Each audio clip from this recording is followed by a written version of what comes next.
One prominent group of anti-slavery activists were the Quakers, the first religious group on either side of the Atlantic to come out against slavery. This house was home to a family called the Richardsons. It was Ellen, her sister Anna, and her husband Henry. They were radical Quakers. And in the 1840s, it was in this house that Frederick Douglass stayed while he was in Newcastle.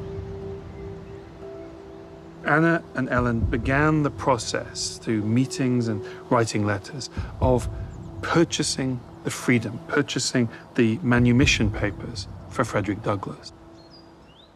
However, the transaction arranged to purchase Douglass's freedom was for some deeply problematic. Douglass and the Richardsons were immediately criticized.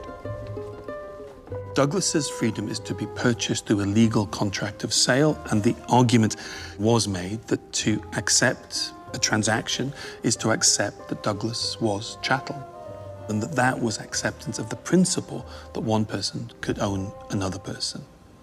One of the people who makes this argument is the abolitionist Henry Clark Wright, and he wrote a letter to Frederick Douglass, and that letter, along with Frederick Douglass's response to it, was published in this newspaper, The Liberator, the great American abolitionist newspaper. This is from January 1847.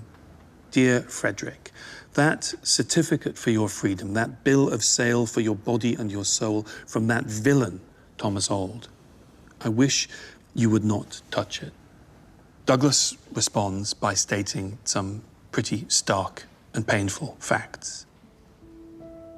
He says, I am legally the property of Thomas Auld, and if I go to the United States, Thomas Auld, aided by the American government, can seize, bind, and fetter me, and drag me from my family, and feed his cruel revenge upon me, and doom me to unending slavery.